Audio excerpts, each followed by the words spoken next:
Sir, ಈಗ ಅವರು ಕಾಂಗ್ರೆಸ್ನವರು ಏನು ಆರೋಪ ಮಾಡ್ತಿದ್ದಾರೆ ಅಂದರೆ ಇದು ಕಾರ್ಯಕರ್ತರ ನಡುವೆ ಗಲಾಟೆ ಆಗ್ತಾ ಇತ್ತು. ಆದರೆ ಅಲ್ಲಿ ಶ್ರೀರಾಮುಲು ಅವರು ಜನಾರ್ದನ್ ರೆಡ್ಡಿ ಅವರು ಬಂದಿರೋದಾಗಿ ಅದು ದೊಡ್ಡ ಮಟ್ಟಕ್ಕೆ ಆಯಿತು. ಅದು ಕಿಡಿ ಇದ್ದಿದ್ದು ಬೆಂಕಿ ಹತ್ತುಗೊತ್ತು, ಹೀಗಾಗಿ ಫೈರಿಂಗ್ ಆಯಿತು. ಅದರಿಂದ ಒಬ್ಬ ಕಾರ್ಯಕರ್ತ ಸಾವಾಗಿದ್ದಾರೆ. ಅದು ನೇರ ಕಾರಣ ಜನಾರ್ದನ್ ರೆಡ್ಡಿ ಅವರನ್ನು ಆರೋಪ ಮಾಡ್ತಾರೆ. ನಾನೇನು ಹೇಳ್ತೀನಿ ನೋಡ್ರಿ, ಇವಾಗ ನಾನೇನು ಎಲ್ಲನ ದೂರ ಏನಿಲ್ಲ ರೀ. ಜನಾರ್ದನ್ ರೆಡ್ಡಿ ಮನೆ ನಮ್ಮ ಮನೆ ಅಕ್ಕಪಕ್ಕದಲ್ಲಿ ಇದಾವೆ ರೀ. ಅವರು ಗಟ್ಟಿಯಾಗಿ ಕಿರ್ಚಿದ್ರೆ ನಮ್ಮನ್ನೇ ಕೇಳ್ತಾರೆ, ನಾವು ಗಟ್ಟಿಯಾಗಿ ಕಿರ್ಚಿದ್ರೆ ಅವ್ರ ಮನೆ ಕೇಳ್ತಿದ್ರು. ದೂರ ಏನಿಲ್ಲ ನೋಡಿರಿ. ಇವಾಗ ಆದಿ ರೀ ಜನಾರ್ದನ್ ರೆಡ್ಡಿ ಮನೆ ಆದಿ. ಅವರು ಆದಿಯಲ್ಲಿ ಕಟ್ಟಬೇಡ ಅಂತೇಳಿ ಬೆಳಗ್ಗೆ ಹೇಳಿದಾರೆ, ಇವಾಗ ಕೂಡ ಹೇಳಿದಾರೆ, ಮುಂಚೆ ಕೂಡ ಹೇಳ್ತಿದ್ರೆ. ಅವರೇ ಬಂದು ಇಲ್ಲಿ ಬಂದು ಕುರ್ಚಿಗಳು ಹಾಕ್ಕೊಂಡು ಗುಂಡಾಗಿರಿ ಮಾಡಿಕೊಂಡು ಫೈರಿಂಗ್ ಇಲ್ಲೇ ಮಾಡ್ತಾರೆ ಅಂತ ಹೇಳಿದ್ರಿಗಿನ ನಾವು ಇಲ್ಲಿ ಮಧ್ಯಸ್ಥಿಕೆ ಮಾಡಬೇಕಾದಂಥ ಪರಿಸ್ಥಿತಿ ಯಾಕೆ ಬಂದಿರಿ? ನಾವು ಯಾಕೆ ಬಂದೀವಿ ಹೇಳ್ರಿ? ಇಲ್ಲಿ ಮನೆ ಹತ್ರ ಜಗಳ ಆಗ್ತಿದೆ ಅಂದ್ರಿಗಿನ ಯಾರೋ ಬಂದೇ ಬರ್ತಾರೆ ರೀ. ನಾವು ಹೋಗ್ತಾ ಇದ್ದೀವಿ, ಜನಾರ್ದನ್ ರೆಡ್ಡಿ ಬಂದರು, ನಾನು ಬಂದ್ವಿ. ಆ ಫೈರಿಂಗ್ ಆಗುತ್ತೆ ನಮಗೇನು ಗೊತ್ತಿದ್ದೇನು ರೀ?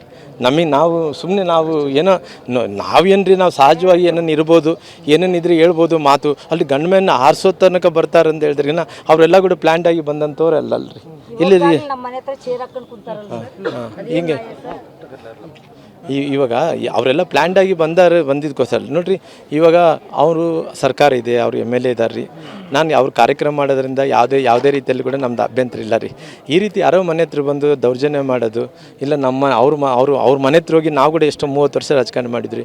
ಕಾಂಗ್ರೆಸ್ಸಿನ ಎಲ್ಲ ಮಂದಿ ಶಾಸಕರಿಗೆ, ಎಲ್ಲ ಮಂದಿ ಮಾಜಿ ಮಂತ್ರಿಗಳಿಗೆ ಗೌರವವನ್ನು ಕೊಟ್ಕೊಂತ ಹೋರಾಟದ ಮೂಲಕ ಮೇಲೆ ಬಂದಿರಿ. ಈ ರೀತಿ ಬಂದು ದಾಂಧಲೆ ಮಾಡೋದ್ರಿಂದ ಅವರು ಹೆಣ್ಣುಮಕ್ಳು ಇರ್ತಾರೆ ರೀ, ಯಾರ್ಯಾರು ಅಡ್ಡಾಡ್ತಿರ್ತಾರೆ ರೀ. ಈ ಗುಂಡಾಗಳು ಕರ್ಕೊಂಡ್ಬಂದು ನೀಡೋದು ಏನೈತೆ ರೀ ಅವ್ರಿಗೆ? ಸರ್, ಈಗ ಶಾಸಕರು ಭರತ್ ರೆಡ್ಡಿ ಅವರು ಏನು ಆರೋಪ ಮಾಡ್ತಾರೆ ಅಂದರೆ, ನಾನು ಸರ್ಕಲ್ ಅಭಿವೃದ್ಧಿ ಮಾಡ್ತೀನಿ, ವಾಲ್ಮೀಕಿ ಮಹರ್ಷಿ ಪುತ್ಥಳಿಯನ್ನು ಅನಾವರಣ ಮಾಡ್ತೀನಿ, ಅದನ್ನು ಅಭಿವೃದ್ಧಿ ಕೆಲಸಗಳನ್ನ ಸಹಿಸ್ಕೊಳ್ಳೋಕ್ಕಾಗ್ತಾ ಇಲ್ಲ, ಹಾಗಾಗಿ ಈ ರೀತಿಯಾಗಿ ಅಶಾಂತಿಯನ್ನು ಸೃಷ್ಟಿ ಮಾಡಿದ್ರು BJP ಅವರು ಅಂತ. ನಾನು ಫಸ್ಟ್ ಆಫ್ ಆಲು ಇಂಥ ವಿಚಾರಗಳಲ್ಲಿ ಅಂದರೆ ಇಂಥ ಕ್ಷುಲ್ಲಕ ಕಾರಣಗಳಿಂದ ಒಂದು ಜೀವ ಹೋದಂಥ ಸಂದರ್ಭದಲ್ಲಿ ಯಾರು ಕೂಡ ರಾಜಕಾರಣ ಮಾಡಬಾರ್ದು. ಮಹರ್ಷಿ ವಾಲ್ಮೀಕಿಯವ್ರನ್ನ ಈ ಮಧ್ಯದಲ್ಲಿ ತರಲೇಬಾರ್ದು. ಯಾಕಂದ್ರೆ ಮಹರ್ಷಿ ವಾಲ್ಮೀಕಿಯವ್ರನ್ನ ಯಾಕೆ ಮಧ್ಯದಲ್ಲಿ ತರಬೇಕು?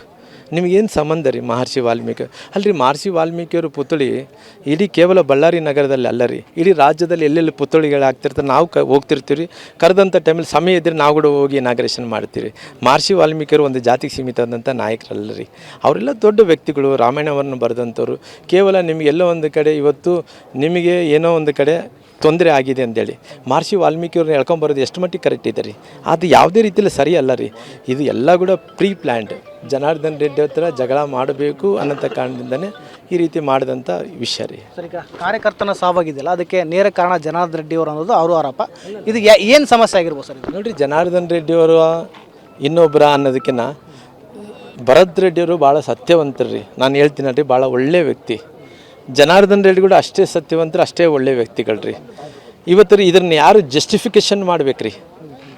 ಜಸ್ಟಿಫಿಕೇಷನ್ ಕಾನೂನೇ ಮಾಡಬೇಕಾಗುತ್ತೆ ನೋಡ್ರಿ. ಇವತ್ತು ಕಾನೂನಿದೆ, ಕಾನೂನು ಯಾರನ್ನ ಕಣ್ಣು ಮುಚ್ಚಕ್ಕಾಗಲ್ಲ ರೀ. ಸಂವಿಧಾನ ಏನಿದೆ ನಾವು ಯಾರನ್ನು ಕೂಡ ಕಣ್ಣು ಮುಚ್ಚಕ್ಕಾಗಲ್ಲ ರೀ. ಸಂವಿಧಾನ ತಕ್ಕಂಗೆ ನಡ್ಕೋಬೇಕು, ಕಾನೂನು ತಕ್ಕಂಗೆ ನಡಬೇಕು, ಕಾನೂನಿಗೆ ಗೌರವ ಕೊಡಬೇಕು. ಇದು ನಮ್ಮ ಪಾಠ, ನಮ್ಮ ಗುರುಗಳು, ನಮ್ಮ ತಂದೆ ತಾಯಿ ಮಾಡಿರೋಂಥ ನಮ್ಮ ಸಂಸ್ಕಾರ. ಆ ಸಂಸ್ಕಾರನ ಬಿಟ್ಟು ಯಾವತ್ತೂ ಕೂಡ ಹೋದಂಥ ವ್ಯಕ್ತಿಗಳೆಲ್ಲ ಇದನ್ನು ತನಿಖೆ ಆಗಲಿ, ಫೋರೆನ್ಸಿಕ್ ಕಳಿಸ್ಲಿ. ಇದು ತನಿಖೆ ಆದಂಥ ಟೈಮಲ್ಲಿ ಯಾರಿನಿಂದ ಯಾರು ಗುಂಡು ಹಾರಿದೆ ಅಂಥದ್ದು ಅವಾಗ ಫೋರೆನ್ಸಿಯಲ್ಲಿ ಅದು ಹೊರಗಡೆ ಬೀಳ್ತತೆ.